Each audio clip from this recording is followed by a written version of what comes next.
Hello my dear viewers, I am Ankush Kumar Vishwakarma. Ankush IAS academy में आप सभी प्यारे साथियों का हार्दिक स्वागत है। तो आज हम लोग अध्ययन करेंगे भारतीय राजनीतिक चिंतन एक परिचय, यानी कि हम लोग भारतीय राजनीतिक चिंतन के बारे में अध्ययन करेंगे और इसमें संदर्भ ग्रंथ सूची के बारे में हम लोग क्या है कि आज अध्ययन करेंगे। Rao M.B. Krishna, studies and Kautilya,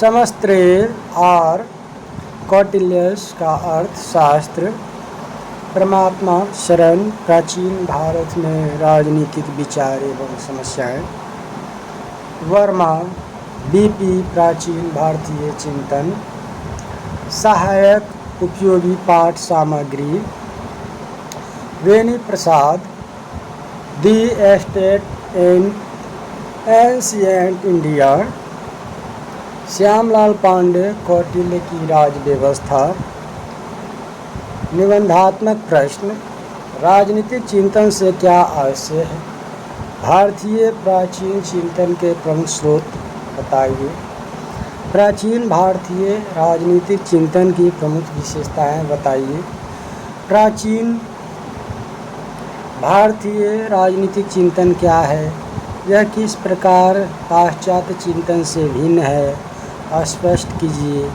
तो ये सब जो है निबंधात्मक प्रश्न है, इसको क्या है कि ये आपको 150 से 200 शब्दों में लिखने होंगे, या फिर कह सकते हैं 250 शब्दों में क्या है कि ये लॉन्ग प्रश्न होते हैं। और प्राचीन भारतीय राजनीतिक चिंतन के महत्व पर एक निबंध लिखे, जो UPSC में मुख्य रूप से 250 अंकों का एक प्रश्न होते हैं निबंध। राजनीतिक चिंतन से आप क्या समझते हैं, इसका प्रमुख क्षेत्रों पर प्रकाश डालिए।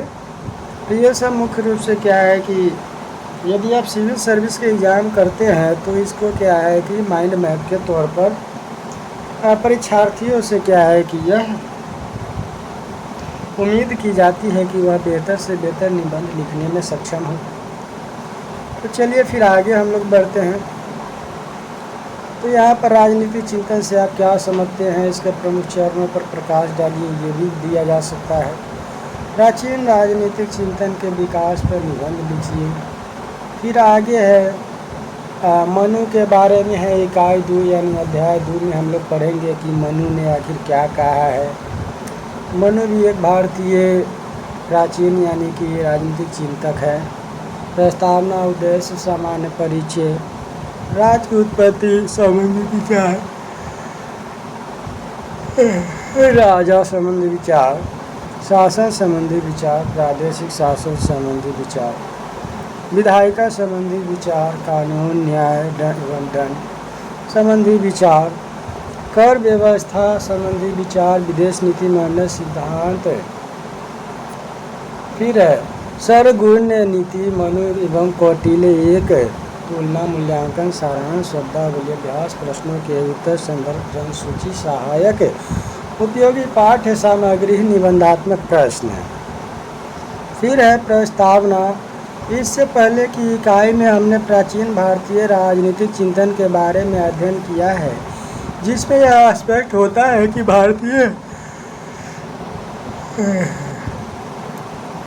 भारतीय चिंतन का इतिहास अत्याधुनिक प्राचीन है या अत्यधिक प्राचीन है।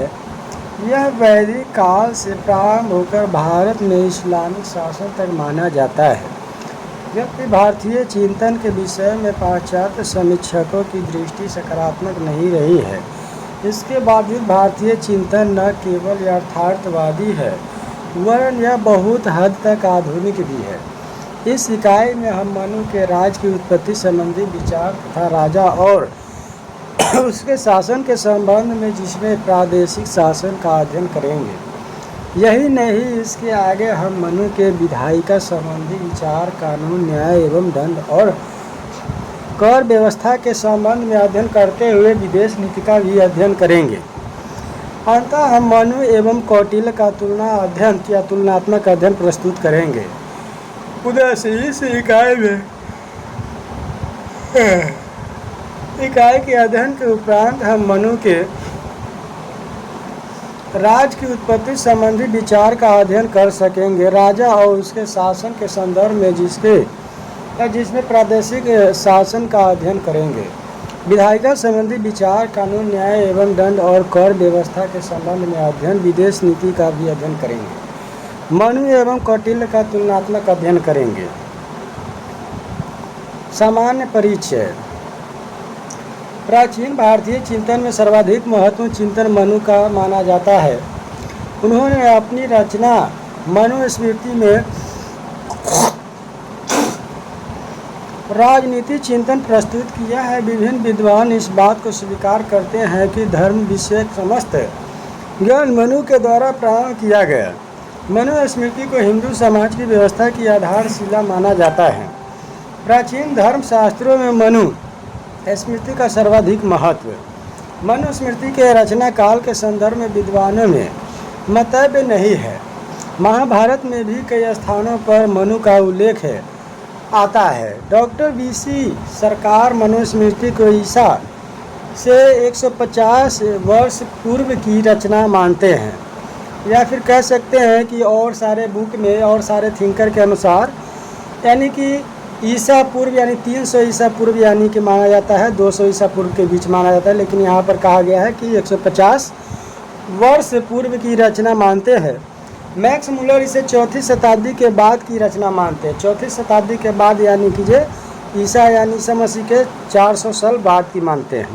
डॉक्टर हंटर इसे ईसा से 600 वर्ष पूर्व से अधिक प्राचीन नहीं मानते हैं, यानी कि ये सभी विद्वानों का मत अलग अलग है।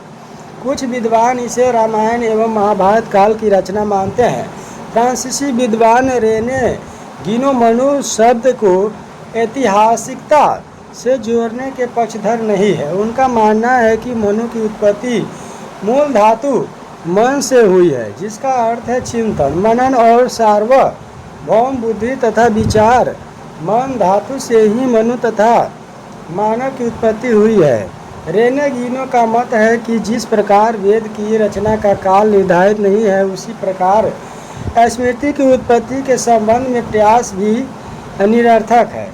स्मृतियाँ एक लंबे काल तथा परंपरा का प्रतिनिधित्व होता है। कुछ विद्वानों का मत है कि मनु स्मृति का ज्ञान मनु से नारद, नारद से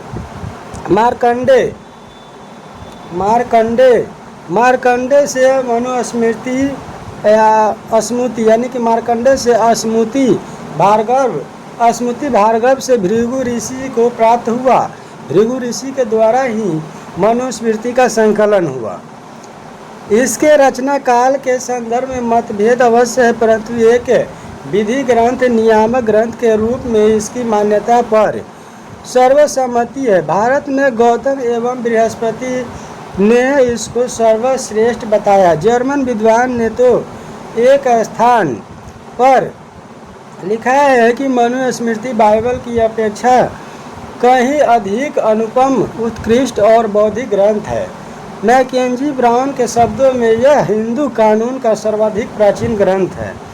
मनुस्मृति की विषय वस्तु। मनुस्मृति में कुल 12 अध्याय है। मनुस्मृति का अध्यायवार विवरण इस प्रकार है। प्रथम अध्याय जगत की उत्पत्ति, भूलोक, अंतरिक्ष, ज्ञान, नदी, समुद्र उत्पत्ति, 4 वर्ग उत्पत्ति, स्त्री पुरुष उत्पत्ति आदि। कुल 111 से 119 श्लोक तथा संक्षिप्त स्मृति सूची पाई जाती है। द्वितीय अध्याय धर्मोपदेश स्मृति या श्रुति। स्मृति में कहे धर्म की प्रशंसा, सदाचार, यज्ञ, संस्कार, माता पिता, चारों आश्रम का वर्णन है। तृतीय अध्याय ब्रह्मचार्य की महिमा, गृहस्थ कर्तव्य, यज्ञ की महिमा आदि का वर्णन है। चतुर्थ मनुष्य के नित्य कर्मों का वर्णन करने तथा न करने योग्य कार्यों का वर्णन है। पांचवा अध्याय में स्त्री संबंधी व्याख्या, पांचवा अध्याय में स्त्री संबंधी यानी व्याख्या अन्य शिक्षाओं का उल्लेख है। षष्ठ अध्याय में वानप्रस्थ की अवस्था, वानप्रस्थ की महिमा, न्यास, आश्रम आदि का वर्णन। सप्तम या सप्तम अध्याय राज व्यवस्था प्रशासन के नियम, राज की उत्पत्ति, दंड की उत्पत्ति, कर तथा सेना संबंधी नियमों का उल्लेख है। अष्टम अध्याय दंड के नियम, दंड से पूर्व छानबीन, अपराधों के लिए दिए जाने वाले दंडों का विवरण है। नवम, दसम तथा 11वें अध्याय वैश्य शूद्रों में धर्म का अनुष्ठान, प्रकार, वर्ण, संस्कारों की उत्पत्ति आदि का वर्णन है। 12वें अध्याय में मोक्ष प्राप्ति के साधन, विभिन्न कार्यों के गुण दोष, पाखंड गुण दोष आदि का वर्णन करता है।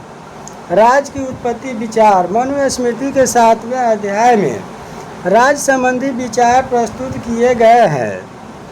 मनुस्मृति के 7वें अध्याय में राज संबंधी विचार प्रस्तुत किए गए हैं। इसी में राज की उत्पत्ति एवं साबवी सिद्धांत प्रस्तुत किए गए हैं। मनु ने राज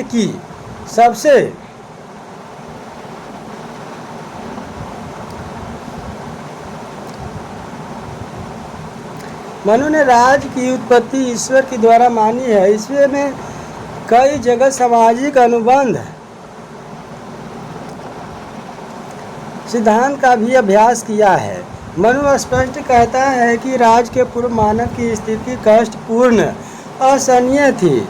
इस कष्ट के निवारण के लिए ईश्वर इंद्र, वायु, सूर्य, अग्नि, वरुण, चंद्रमा, कुबेर, यम आदि ने सारभूत अंश से राजा का निर्माण किया। इस 8 उत्कृष्ट तत्वों से मिलकर राजा ने न केवल मानव दुखों को दूर किया वरन उनके कल्याण को सुनिश्चित किया। इन 8 तत्वों से बना राजा विश्व रक्षक, पोषक, समृद्धि कारक होता है। निश्चित रूप से मनु राज्य की उत्पत्ति के दैवीय सिद्धांत का पोषक है, परंतु उसके इस सिद्धांत में सामाजिक समझौते के सिद्धांत की झलक भी दिखती है। राजा सर्वोच्च है, वह भी सभी के कल्याण का माध्यम है। मनुस्मृति में राजा का यह दायित्व है कि वह इस भूमि पर सभी दिशाओं में शांति और व्यवस्था कायम रखे। मनु का दैवीय उत्पत्ति का सिद्धांत तथा पाश्चात्य दैवीय उत्पत्ति के सिद्धांत में अंतर प्रायः मनु के दैवीय उत्पत्ति के सिद्धांत की तुलना पाश्चात्य दैवीय उत्पत्ति के सिद्धांत से की जाती है।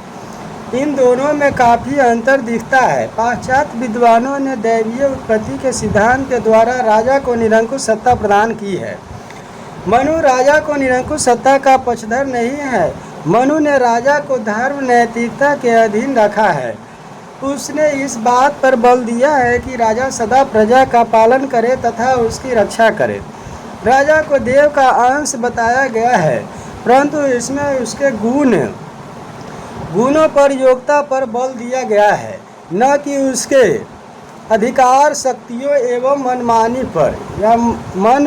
पर है।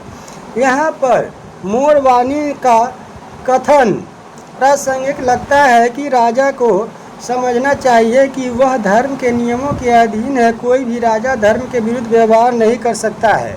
धर्म राजाओं एवं मनुष्यों पर एक समान ही शासन करता है। इसके अतिरिक्त राजा राजनीतिक प्रभु जनता के भी अधीन है। वह अपनी शक्तियों के प्रयोग में जनता की आज्ञा पालन की क्षमता से सीमित है।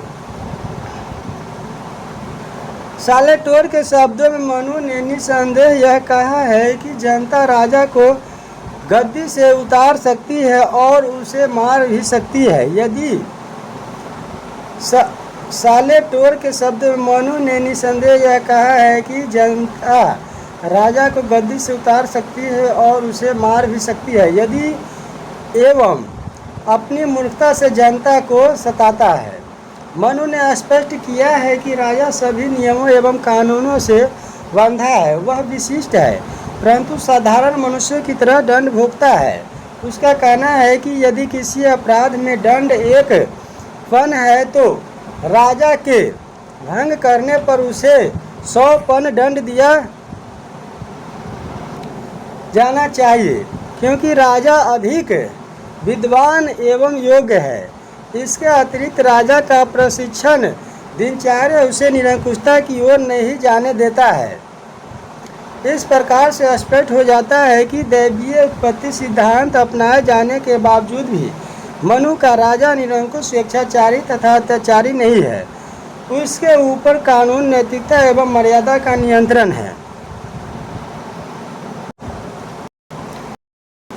तो यहाँ पर हम लोगों ने देखा कि राजा का क्या है कि गुण किस प्रकार के होने चाहिए। राजा संबंधी विचार देखेंगे। तो मनु ने राजा को अनेक राजाओं के सारभूत अंश से निर्मित बताया है। राजा ईश्वर से उत्पन्न है, अंत या अतः उसका अपमान नहीं हो सकता है। राजा से द्वेष करने का अर्थ है कि स्वयं को विनाश की ओर ले जाना। मनुस्मृति में तो यहाँ तक लिखा है कि राजा में अनेक देवता प्रवेश करते हैं, अतः वह स्वयं एक देवता बन जाता है।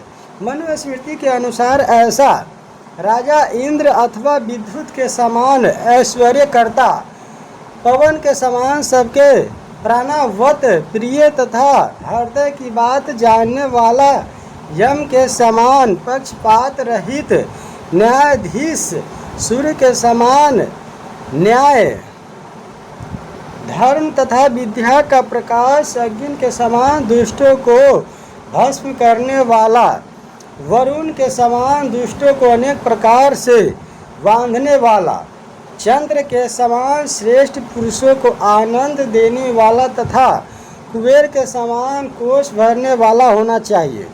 मनु ने राजा के गुणों एवं कर्तव्यों का विस्तृत विवरण प्रस्तुत किया है। वह कहता है कि राजा को प्रजा तथा ब्राह्मणों के प्रति विशेष रूप से संवेदनशील रहना चाहिए। राजा को अपने इंद्रियों पर नियंत्रण रखना चाहिए। उसे काम, क्रोध आदि से मुक्त रहना चाहिए। मनुस्मृति में स्पष्ट किया गया है कि उसे शिकार, जुआ, दिवाशयन, पर निंदा, पर स्त्री प्रेम, मदपान, नाच गाना, चुगलखोरी, ईर्ष्या, पर छिद्रा, नवेशन, कटु वचन, धन का अपहरण आदि से बचना चाहिए। मनुस्मृति में राजा के लिए मुख्य निर्देश निम्नलिखित है। वह शस्त्र, धन, धान्य, सेना, जल आदि से परिपूर्ण पर्वतीय दुर्ग में हर प्रकार से सुरक्षित निवास करे ताकि वह शत्रुओं से बच सके। राजा स्वजातीय और सर्वगुण संपन्न स्त्री से विवाह करे। राजा समय समय पर यज्ञ का आयोजन करे और ब्राह्मणों को दान करे। प्रजा से कर वसूली ईमानदार एवं योग्य कर्मचारियों के द्वारा किया जाना चाहिए। प्रजा के साथ राजा का संबंध पिता पुत्र की तरह होना चाहिए। राजा को युद्ध के लिए तैयार रहना चाहिए। युद्ध में मृत्यु से उसे स्वर्ग की प्राप्ति होगी। विभिन्न राजकीय कार्यों के लिए विभिन्न अधिकारियों की नियुक्ति की जाए। राजा को विस्तारवादी नीति को अपनाना चाहिए। अपने सैन्य बल एवं बहादुरी का सदैव प्रदर्शन करना चाहिए। गोपनीय बातों का गोपनीय बनाकर रखना चाहिए। शत्रुओं की योजनाओं को समझने के लिए मजबूत गुप्तचर व्यवस्था रखनी चाहिए। अपने मंत्रियों को सदैव विश्वास में रखना चाहिए। राजा सदैव सतर्क रहे, अविश्वसनीय पर बिल्कुल विश्वास न करे और विश्वसनीय पर पैनी निगाह रखे। राजा को राज्य की रक्षा तथा शत्रु के विनाश के लिए तत्पर रहना चाहिए। राजा को अपने कर्मचारियों, अधिकारियों के आचरण की जांच करते रहना चाहिए। गलत पाने पर उनको पदच्युत कर देना चाहिए। राजा को मृत्यु या फिर मृदुभाषी होना चाहिए। मनु ने राजा की दिनचर्या का भी वर्णन किया है। उसने संपूर्ण दिन को 3 भागों में बांटकर प्रत्येक के लिए अलग अलग कार्य निर्धारित किए हैं। राजा को स्नान एवं ध्यान के बाद ही न्याय का कार्य करना चाहिए। राज कार्यों के संबंध में अपने मंत्रियों के साथ तथा विदेश मामलों में अपने गुप्तचरों एवं राजदूतों के साथ परामर्श नियमित रूप से करना चाहिए। मनुस्मृति में राजा के गतिशील जीवन की चर्चा की गई है। इसमें राजा को सदैव सजग और सावधान रहने की आशा की जाती है। युद्ध एवं संकट के समय राजा के कार्य। मनुस्मृति में युद्ध के समय राजा के कर्तव्य पर प्रकाश डाला गया है। इसमें स्पष्ट किया गया है कि युद्ध के समय राजा को भयभीत नहीं होना चाहिए और पूरी तैयारी और मनोबल के साथ शत्रु का संहार करना चाहिए। यह राजा का धर्म है कि वह शत्रु का संहार कर मनुस्मृति की रक्षा करे। मनुस्मृति में स्पष्ट किया गया है कि शांति के समय प्रजा के धान्य का छठा आठवां भाग प्राप्त करे, परंतु युद्ध के समय वह चौथा भाग भी प्राप्त कर सकता है। आपातकाल में राजा द्वारा अतिरिक्त कर लेना कोई पाप नहीं है। शासन संबंधी विचार। मनु के अनुसार शासन का मुख्य उद्देश्य धर्म, अर्थ, काम की प्राप्ति में सहायक होना है। अतः राजा को अपने सहयोगियों के माध्यम से मंत्रियों इस उद्देश्य की प्राप्ति के लिए सदैव प्रयत्नशील रहना चाहिए। मनुस्मृति में स्पष्ट किया गया है कि राजा को सदैव लक्ष्यों को प्राप्त करने का प्रयास करना चाहिए। जो प्राप्त हो गया उसे सुरक्षित रखने का प्रयास करना चाहिए। राजकोष को भरने का सदैव प्रयास करना चाहिए। राजा या समाज के कमजोर एवं सुपात्र लोगों को दान करना चाहिए। राजा को प्रजा के साथ पुत्रवत बर्ताव करना चाहिए तथा राष्ट्र हित में कठोर भी हो जाना चाहिए। राजा को न्याय, सिद्धांत प्रिय तथा मातृभूमि से प्रेम करने वाला होना चाहिए। राजा को राज कार्य में सहायता देने के लिए मंत्रियों की व्यवस्था है। मनुस्मृति में मंत्री शब्द का प्रयोग नहीं है, परंतु सचिव शब्द का प्रयोग कई बार मिलता है। मनुस्मृति में कहा गया है कि अकेले आदमी से सरल काम भी मुश्किल हो जाता है, अतः शासन के जटिल कार्य के लिए मंत्री नियुक्त किए जाने चाहिए। वे विद्वान, कर्तव्य परायण, शास्त्राज्ञाता, कुलीन तथा अनुभवी होने चाहिए।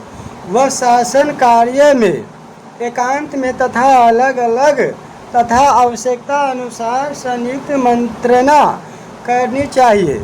मंत्रियों को उनकी योग्यता अनुसार कार्य सौंपना चाहिए। यहाँ पर मनु स्पष्ट करता है शूर, दक्ष और कुलीन सदस्य को वित्त विभाग, सूची आचरण से युक्त व्यक्ति को रत्न एवं खनिज विभाग, संपूर्ण शास्त्रों के ज्ञाता, मनोवैज्ञानिक अंतकरण से युक्त तथा चतुर कुलीन व्यक्ति को संधि विग्रह विभाग का अधिष्ठाता बनाया जाना चाहिए।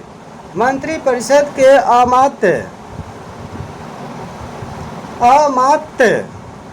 नामक व्यक्ति का दंड विभाग, सेना विभाग तथा राजा को राष्ट्र एवं कोष अपने अधीन रखना चाहिए।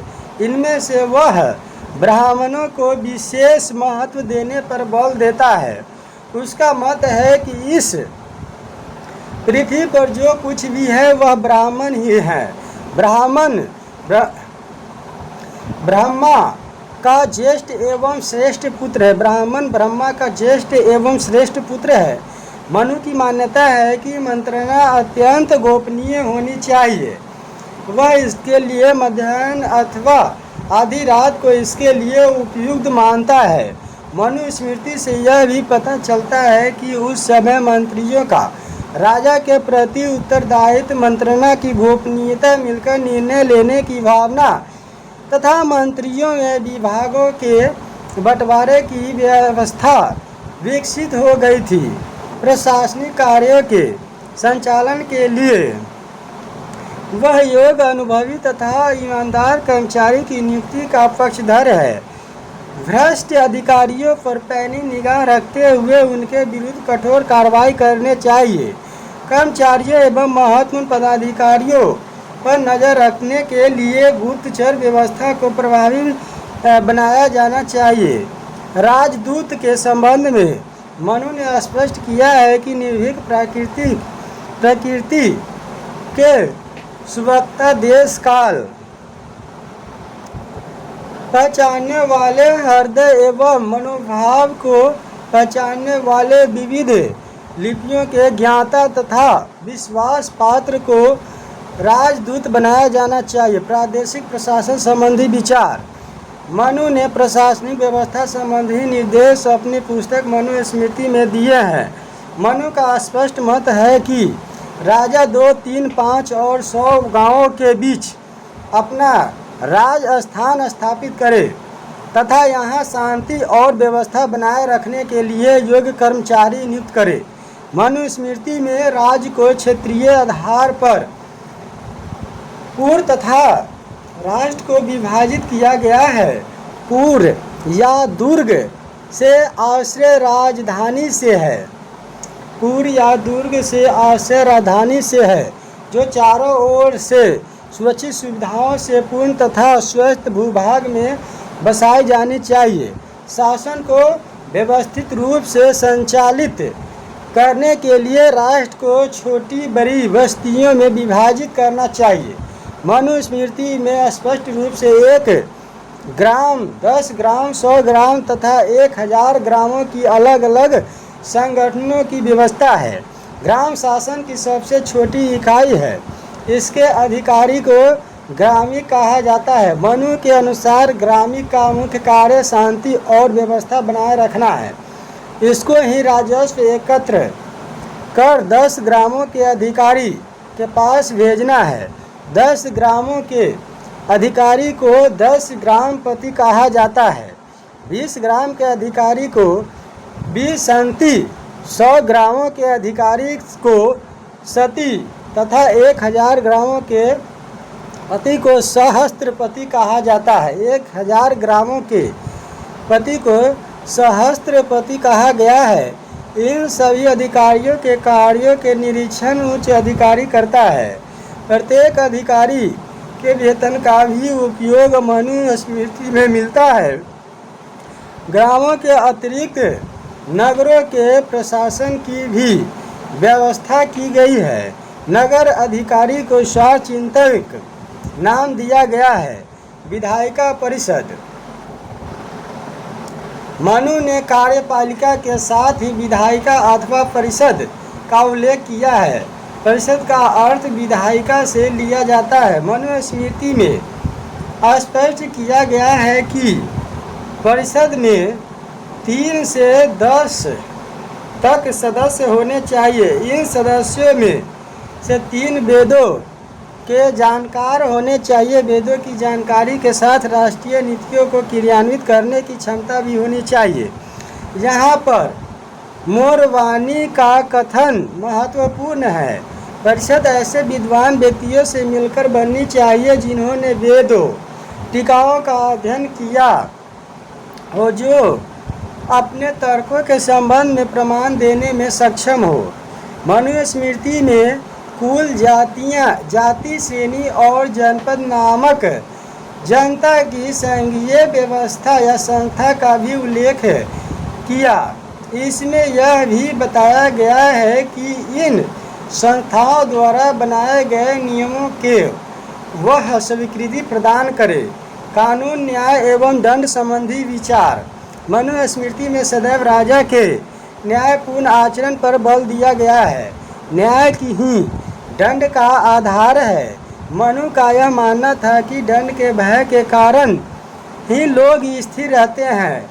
मनु का कहना है कि राजा का यह कर्तव्य है कि वह देश, काल, अपराध की गुणता आदि पर विचार करके ही अपराधियों को दंड देना चाहिए। मनु का मानना है कि राजा दंड के भय से ही शासन करता है। यदि राजा अपराधियों को दंड न दे तो बलवान लोग दुर्बलों को वैसे ही पकाने लगेंगे जैसे मछलियों को लोहे की छड़ में छेद कर पकाया जाता है। राजा का यह परम कर्तव्य है कि वह राज्य में न्यायोचित दंड की व्यवस्था करे। राजा को सदैव तत्पर रहते हुए कुल, जाति, गण और जनपद में जो भी अपने धर्म से विचलित हो तो राजा उन्हें यथोचित दंड की व्यवस्था करता है। मनु ने दंड के 4 प्रकार बताए हैं।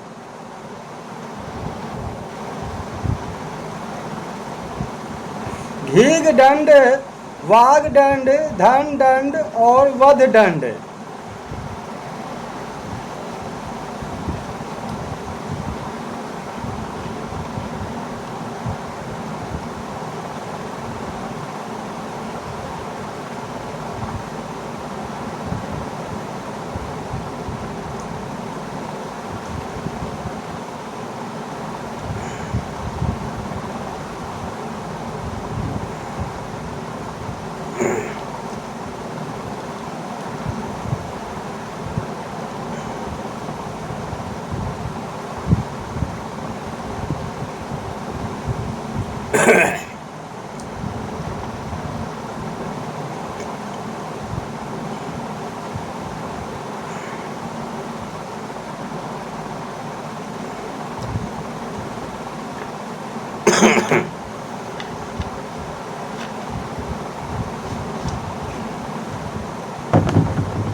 मनु ने दंड की महत्ता पर कुछ बहुत अधिक बल दिया है।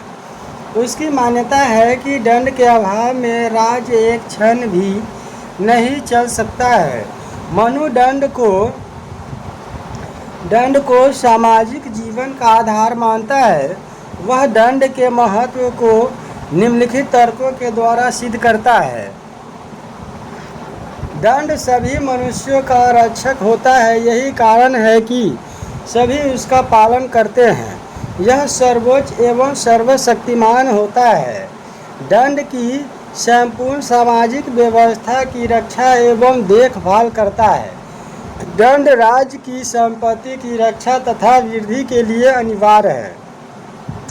दंड के संबंध में मनु स्पष्ट करता है कि यह सर्वोच्च एवं सर्वशक्तिमान तत्व है, अतः दंड देने वाला व्यक्ति राज्य में सर्वोच्च होता है। प्राचीन भारतीय साहित्य में व्यक्त दंड संबंधी विचार को ही संप्रभुता का आधार कहा जाता है। कानून अथवा विधि संबंधी विचार। मनु ने कानून निर्माण के लिए परिषद अथवा विधायिका का उल्लेख किया है। परिषद के संदर्भ में उसका स्पष्ट मत है कि इसका निर्धारण बौद्धिक क्षमता से होना चाहिए, न कि संख्या के आधार पर। उसने स्पष्ट किया है कि उसके 10 सदस्यों में 3 वेद के ज्ञाता, एक निर्वक्ता, एक भीष्मा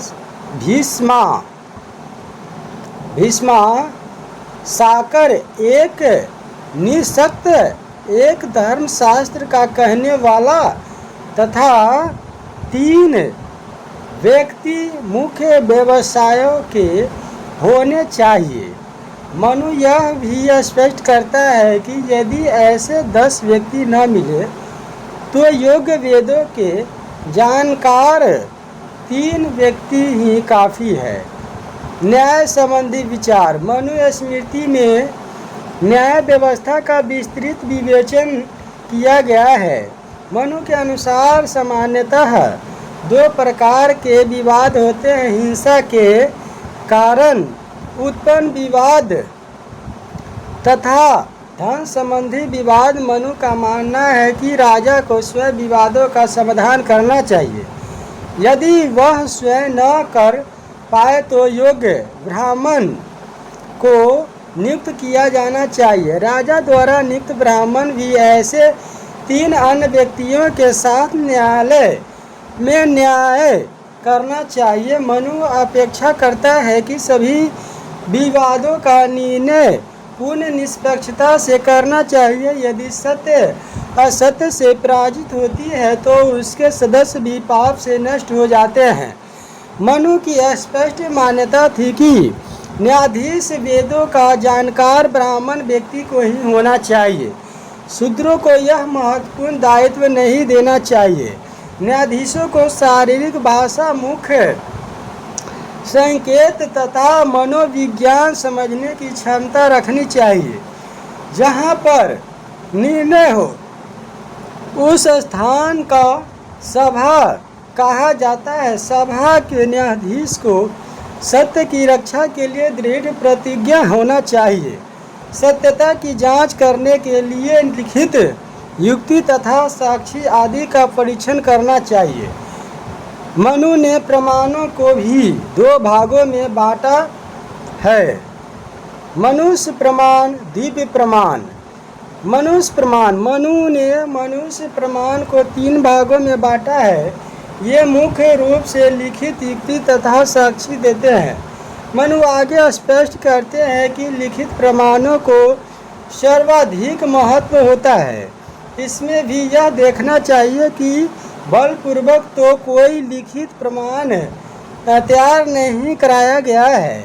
मनु की स्पष्ट मान्यता थी कि झूठ बोलने वाले सेवक शत्रु ने सन्यासी कोढ़ी के ऊपर विश्वास नहीं करना चाहिए। साक्ष्य से पूर्व शपथ का विधान रखना चाहिए। मिथ्या साक्ष्य देने वालों को कठोर दंड देना चाहिए। स्त्री के लिए स्त्री साक्षी को स्वीकार करना चाहिए। गवाह के रूप में ब्राह्मण गवाह को विशेष महत्व देना चाहिए। युक्ति प्रमाण के संबंध में मनु कहता है कि यदि किसी व्यक्ति की किसी चीज़ को कोई 10 वर्ष से अधिक समय से भोग कर रहा है तो वह वस्तु उसी की हो जाएगी। इस संबंध में यह जरूर कहता है कि संबंधित मामला बालक तथा पागल का नहीं होना चाहिए। दिव्य प्रमाण में शपथ लेने, जल में डूबना, जलती अग्नि को ग्रहण करना आदि सम्मिलित किए गए हैं। यह प्रमाण तभी प्रासंगिक होते हैं जब मनुष्य प्रमाण विफल हो जाते हैं। मनु में न्यायिक पूर्वालोकन के तत्व भी मिलते हैं। वह यह स्पष्ट करते हैं कि यदि राजा को लगे कि न्याय गलत हो गया है तो वह विवाद का पुनः अवलोकन कर सकता है। कर व्यवस्था संबंधी विचार, करारोपण के संबंध में भी मनुस्मृति में व्यापक व्यवस्था की गई है। मनु भी प्रजा के साथ पुत्र व संबंध रखने का हिमायती था। उसकी मान्यता थी कि प्रजा से थोड़ा दू कर ही लेना चाहिए। थोड़ा यानी कि प्रजा से थोड़ा कर ही लेना चाहिए। वह स्पष्ट करता है कि कर न लेने से राजकोष खाली होता है और राज कमजोर होता है। वही अत्यधिक दमनकारी कर नीति से प्रजा की जड़ तथा विश्वास घटता है। कर का निर्धारण सदैव न्यायपूर्ण होना चाहिए। वह कहता है कि कर लगाने का उद्देश्य विलासिता नहीं वरन जन कल्याण होना चाहिए। मनुस्मृति में कर की मात्रा का भी स्पष्ट उल्लेख किया गया है। मनु के अनुसार पशु एवं स्वर्ण का 50वां भाग, धान्य का 6वां भाग, 8वां और 12वां भाग लेना चाहिए। उसकी मान्यता थी कि अत्यधिक वृद्ध, लंगड़े तथा अंधों से कर नहीं लेना चाहिए। वह स्पष्ट करता है कि कारीगरों, श्रमिकों, बोझा ढोने वालों से 1 महीने में 1 दिन का काम लेना चाहिए। प्रजा से कर के रूप में ली जाने वाली सामग्री को उसने बलि कहा। व्यापारियों से लिया जाने वाला कर शुल्क कहलाया। किसी व्यक्ति से लिया गया आर्थिक दंड अथवा जुर्माना दंड कहलाया। उसने इसके अतिरिक्त संतरण कर, पशु कर, आय कर का भी उल्लेख किया है। विदेश नीति संबंधी विचार। मनु ने विदेश नीति संबंधी 2 प्रमुख सिद्धांतों का प्रतिपादन किया। ये प्रमुख सिद्धांत निम्न है। मंडल सिद्धांत। मनु के अनुसार राजा को महत्वाकांक्षी होना चाहिए। उसे सदैव अपनी सीमाओं के विस्तार के संबंध में सोचना चाहिए। इस उद्देश्य की प्राप्ति के लिए राजा को सदैव सिद्धांत के अनुसार आचरण करना चाहिए। मनु के मंडल सिद्धांत का केंद्र बिंदु विजिगीषु राजा होता है। मनुष्य ने राजमंडल की 4 मूल प्रकृतियां बताई है। जो राजा विजिगीषु राजा की सीमा के पास रहता हो, विजिगीषु तथा उसके विरोधियों में संधि होने पर अनुग्रह करने में तथा विरोध होने पर दंडित करने में समर्थ हो वह राजा मध्यम है। जो विजिगीषु तथा मध्यम राजाओं के मध्य एक मत होने पर अनुग्रह करने तथा विरोध करने पर निग्रह करने में समर्थ हो तो वह राजा उदासीन है। शत्रु राजा 3 प्रकार के होते हैं। सहज शत्रु, कृमि या कृत्रिम शत्रु, राज की भूमि के पार्श्ववर्ती शत्रु। मनु स्पष्ट कहता है कि विजिगीषु राजा का चाहिए कि वह शत्रु राजाओं से अलग अलग या मिलकर साम दाम दंड भेद से उनको अपने वश में करे। राजा को सदैव यह प्रयास करना चाहिए कि वह शत्रुओं की कमियों को पता कर अपनी तैयारी करे। साथ ही वह संपूर्ण तैयारी को गोपनीय बनाकर रखने पर बल देता है। सार गुण नीति। मनु की यह मान्यता है कि राजा को 6 नीतियों का पालन करते हुए न केवल अपने राज्य की रक्षा करनी चाहिए वरन सीमाओं का विस्तार भी करना चाहिए। वह साम दाम दंड भेद के द्वारा राष्ट्र हित में वृद्धि पर बल देता है। इसके लिए उसे निम्न 6 नीतियों को अपनाना चाहिए। संधि, विग्रह, यान, आसन, द्वैधी भाव, संशय,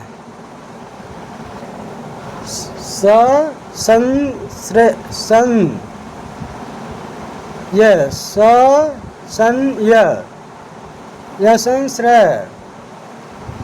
इन 6 नीतियों का पालन मौके परिस्थितियों के अनुसार करना चाहिए। राजा को ऐसे सभी उपक्रमों का प्रयोग करना चाहिए जिससे शत्रु, मध्यम तथा उदासीन राजाओं की संख्या न बढ़ सके। इनकी संख्या बढ़ने से मित्र के शत्रु होने तथा पराधीन होने की संभावना बढ़ जाती है। मनु की मान्यता है कि शांति काल में राजा को राजदूत के माध्यम से संबंध संचालन एवं मित्रता को प्राप्त करने का प्रयास करना चाहिए।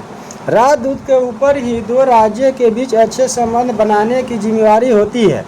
अतः राजदूत की नियुक्ति में योग्यता, शास्त्रों का ज्ञान, वाक पटुता तथा देश प्रेम जैसे गुणों पर ध्यान देना चाहिए। मनु के शब्दों में राजा को साम दाम दंड भेद का नीति का प्रयोग करके अपने राज्य का विस्तार करना चाहिए। इस कार्य के लिए युद्ध को अंतिम विकल्प के रूप में प्रयोग में लाना चाहिए। मनु का षड या सार गुण नीति का प्रावधान आपातकाल के लिए किया गया है। सामान्य काल में राजा से अपेक्षा है कि वह कूटनीति के द्वारा हित संवर्धन करे। मनु ने यह भी स्पष्ट किया है कि विजेता राजा द्वारा पराजित राजा के साथ मानवीय व्यवहार करना चाहिए। विजेता राजा के द्वारा पराजित लोगों के रीति रिवाज, मर्यादाओं, परंपराओं का सम्मान किया जाना चाहिए। किसी योग्य व्यक्ति को वहाँ का राजा नियुक्त कर देना चाहिए। उससे संधि कर उसको मित्र बना लेना चाहिए। मनु और कौटिल्य के बीच तुलना। मनु और कौटिल्य प्राचीन भारत के प्रमुख राजनीतिक विचारक थे। उनके विचारों में अनेक बिंदुओं पर समानता तथा अनेक बिंदुओं पर असमानता दिखाई पड़ती है। दोनों ही विद्वान प्राचीन भारतीय परंपराओं, रीतियों एवं वर्णाश्रम व्यवस्था को स्वीकार करते हैं। दोनों ही ब्राह्मणों को ऊंचा स्थान एवं कम सजा का प्रावधान की व्यवस्था करते हैं। कौटिल्य सृष्टि के सृजन के संबंध में स्पष्ट मत नहीं रखता है, परंतु मनु का मत है कि ब्राह्मणों का जन्म ब्रह्मा के मुख से, क्षत्रियों की उत्पत्ति उनकी भुजाओं से, वैश्यों की उत्पत्ति उनके पेट से हुई है। और फिर बोला है कि दोनों मानव जीवन का मुख्य उद्देश्य धर्म, अर्थ, काम का मोक्ष मानते हैं। दोनों ही दंड नीति को स्वीकार करते हैं। मनु के साथ दंड ही राजा है। राज्य की उत्पत्ति के संबंध में दोनों के विचार समान है। मनु दैवीय उत्पत्ति के सिद्धांत को तो मानता है, परंतु उसमें समझते ही झलक मिलती है। कौटिल्य भी उत्पत्ति के संबंध में समझौतावादी सिद्धांत स्वीकार करता है। दोनों ही सावयवी सिद्धांत को स्वीकार करते हुए राज्य रूपी शरीर के 7 अंश बताए हैं। इनमें स्वामी, आमत्य, जनपद, दुर्ग, कोच, दंड और मित्र प्रमुख है। दोनों ही राजतंत्र को श्रेष्ठ शासन माना है। वे राज को सर्व सत्ताधारी बताते हैं। दोनों ही राज का समान लक्ष्य मानते हैं। दोनों ने प्रशासन में मंत्रियों की भूमिका को स्वीकार किया है। मंत्रियों की योग्यता के संबंध में दोनों के विचार समान है। कौटिल्य ने राजनीतिक व्यवस्था पर अपनी पुस्तक अर्थशास्त्र में व्यापक व्याख्या की, परंतु मनु ने इतनी व्यापक व्याख्या नहीं की। दोनों ने दंड व्यवस्था में ब्राह्मणों को कम दंड देने की वकालत की है। कर व्यवस्था पर दोनों के विचार समान हैं। वे कर जन कल्याण के लिए लगाने पर बल देते थे। अंतर्राष्ट्रीय मामलों अथवा विदेश नीति के संचालन में दोनों ही पार गुण या सार गुण नीति तथा मंडल सिद्धांत का प्रतिपादन किया है। मूल्यांकन: मनु को प्रथम मानव माना जाता है। उनका ग्रंथ मनुस्मृति हिंदू धर्मशास्त्र की सर्वाधिक प्राचीन रचना मानी जाती है। उन्होंने राज्य, शासन, दंड, न्याय पर, राष्ट्र नीति पर महत्वपूर्ण विचार किए। उनका आदर्श राजा प्लेटो के दार्शनिक राजा से अधिक महत्वपूर्ण है। मनु ने राजतंत्र का समर्थन किया, परंतु उसका राजा निरंकुश नहीं है। मनु ने संप्रभुता, राजधर्म, प्रशासनिक व्यवस्था पर महत्व विचार किए हैं। राजा पर नियंत्रण तथा जन कल्याणकारी विचार एक लोक कल्याणकारी राज्य की स्थापना करता है। वह मानवतावादी है। उनके विचारों केंद्र में मानव है। सामाजिक व्यवस्था को लेकर भी बहुत उत्कृष्ट विचार दिए। वे धर्म, वर्ण व्यवस्था, आश्रम पर महत्वपूर्ण विचार रखते हैं। वे सभी के विकास एवं कल्याण पर बल देते हैं। मनु के शासन संबंधी विचार बहुत महत्वपूर्ण है। वे अराजकता को समाप्त करने तथा व्यवस्था स्थापित करने पर बल दिया है। उन्होंने दंड एवं न्याय व्यवस्था पर अत्यधिक बल दिया है। उनका राज के कार्यों के संबंध में दृष्टिकोण जानकारी है। उनका राजा एक आदर्श राजा है। इसके बावजूद वह व्यवहारिक भी है। वह ध्रुत एवं निरंकुश नहीं है। मनु द्वारा प्रतिपादित मंडल सिद्धांत तथा सार गुण नीति आज के समय में भी प्रासंगिक। आज दुनिया के देश विदेश नीति का आधार इन्हीं सिद्धांतों को मानते हैं। संधि, विग्रह, यान, युद्ध संबंधी विचार मनु की अमूल्य देन है, जो कि उन्हें राजनीति शास्त्रों के अमर कर देता है। फिर यहाँ पर अभ्यास प्रश्न दिया गया है। मनु की रचना का क्या नाम था? तो मनुस्मृति। मनु द्वारा प्रतिपादित राज्य की उत्पत्ति का सिद्धांत क्या है? मनु किस प्रकार की शासन प्रणाली का समर्थन करता है? मनु वर्ण व्यवस्था का समर्थक था। सत्य है, असत्य है? तो सत्य है। मनु द्वारा प्रतिपादित सार गुण नीति तथा मंडल सिद्धांत किससे संबंधित है? सारांश: मनु प्राचीन भारतीय चिंतन के मुख्य विचारक है। उन्होंने अपनी कृति मनुस्मृति में राजनीतिक विचार प्रस्तुत किए हैं।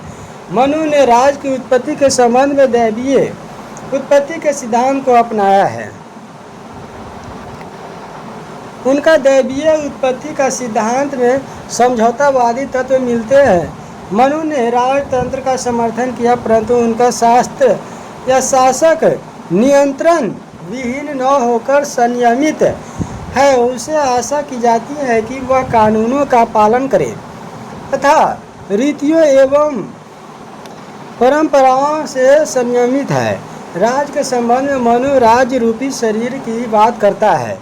वह राज के 7 अंगों का साप्तांग सिद्धांत देता है। मनु ने इन अंगों में राजा को सर्वाधिक महत्वपूर्ण माना है। प्रशासन को मनु ने कई भागों में बांटा है। मनु दंड एवं न्याय की व्यवस्था का भी वर्णन करता है। उसका दंड संबंधी सिद्धांत बहुत व्यवहारिक एवं यथार्थवादी है। न्याय संबंधी विचार बहुत व्यापक है, जिसमें न्याय के विभिन्न पहलुओं का व्यापक वर्णन किया गया है। मनु के विदेश नीति के संचालन में मंडल सिद्धांत एवं सहगुण नीति को दिया है। इसमें विभिन्न परिस्थितियों में राजा द्वारा अलग अलग नीतियां अपनाने पर बल दिया गया है। यह विदेश नीति के निर्धारण का एक व्यवहारिक सिद्धांत है। यह बदलते विश्व परिदृश्य में बदलती नीति द्वारा राष्ट्रहित के संवर्धन का एक यथार्थवादी समाधान है, जो आज के भूमंडलीकरण के दौर में भी प्रासंगिक है। मनु द्वारा प्रस्तुत उपरोक्त सिद्धांत बहुत प्रासंगिक है, जो मनु को अमर बना देती है। और यहाँ पर कुछ शब्दावली दिया गया है। बोल रहा है कि सावयवी यानी सिद्धांत, इस सिद्धांत में राज्य एक जीवधारी मानते हुए उसके विभिन्न अंगों की कल्पना की जाती है। दैवीय उत्पत्ति, इसके अंतर्गत राज की उत्पत्ति ईश्वर के द्वारा मानी जाती है। इसमें यह स्वीकार किया जाता है कि राज को ईश्वर ने बताया है। अभ्यास प्रश्नों के उत्तर। मनुस्मृति दैवीय उत्पत्ति का सिद्धांत प्रजातंत्र सत्य विदेश नीति के संचालन से, ठीक है। और संदर्भ ग्रंथ सूची यहाँ पर दी गई है, तो इसको आप लोग देखेंगे। राव एम.डी. कृष्णा, अनिल कौटिल्य, फिर यहाँ पर दिया गया है। और फिर यहाँ पर आगे हम लोग देखेंगे निबंधात्मक प्रश्न दिए गए हैं। मनु के राजनीतिक विचारों पर एक निबंध लिखिए। तो ये निबंध 250 शब्दों में लिखने हैं। मनु के विदेश नीति संबंधी विचारों का आलोचनात्मक परीक्षण कीजिए। मनु के राजनीतिक विचारों का वर्तमान में प्रासंगिकता स्पष्ट करते हुए एक निबंध लिखिए। मनु के विचारों का आलोचनात्मक परीक्षण कीजिए। और कौटिल्य को हम लोग पढ़ेंगे अगले अध्याय में, अध्याय 3 है। तो आज हम लोग इतना ही पे स्टॉप करते हैं।